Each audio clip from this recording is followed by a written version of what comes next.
Itong relay module pala na ito ay i-reverse engineer ko siya. At gagawin ko siya ng schematic based sa schematic niya. So ititrace ko lahat ng pad niya. So ang gamit niya dito is SMD type na transistor na J3Y. So NPN siya.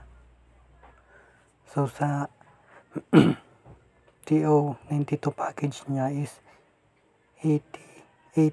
C1850 na transistor. So yan, 8050.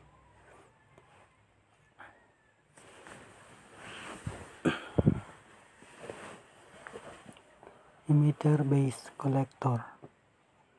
So titignan ko.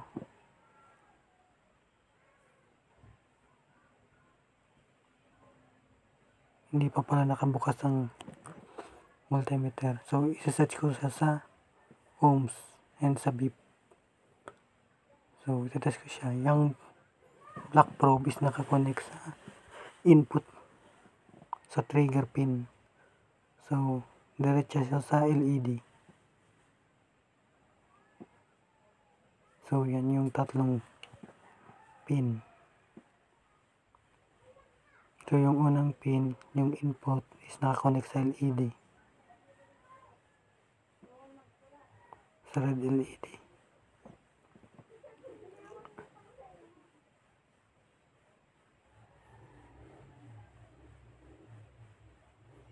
So yan ilagay ko.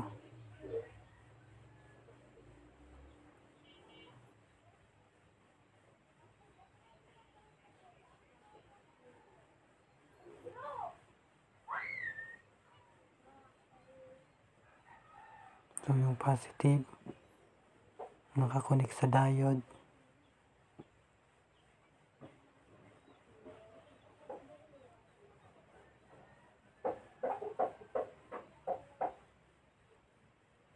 So yung diode nakakonect siya sa positive.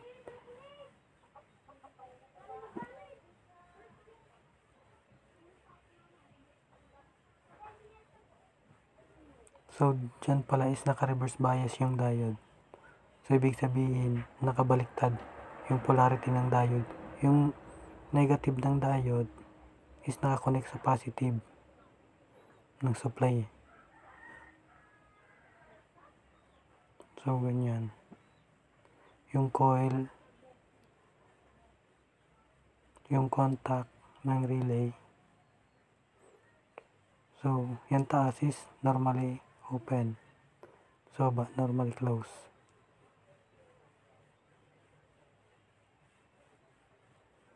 So dyan nakakonect, naka-reverse bias dyan ng diode.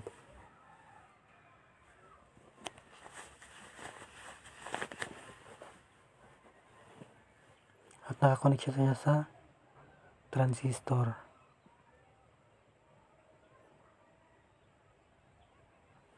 Nakakonect siya sa collector ng transistor na J3Y.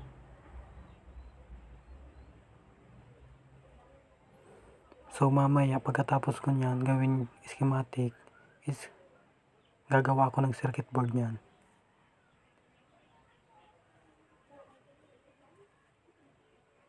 So yung LED is nakakonect sa resistor. So yan, tinitrace ko.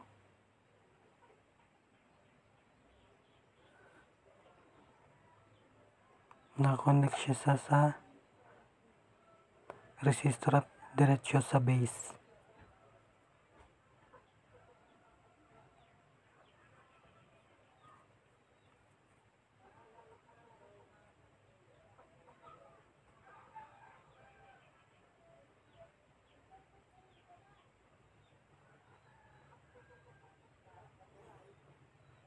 So yung emitter naman is nakakonekta sa ground or sa negative pin.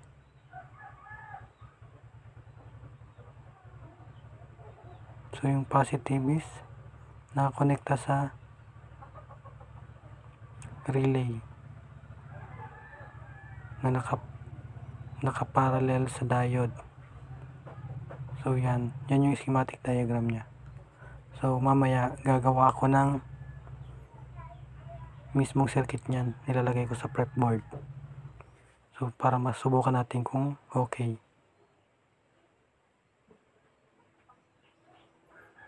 So thank you pala sa mga hindi pa nakapag-subscribe sa akin.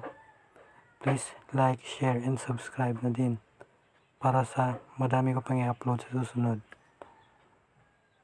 So gumagawa din pala ako ng research ng Arduino at kahit yung mga research project na pang engineering. So magpo-post din ako balang araw. So salamat. Goodbye.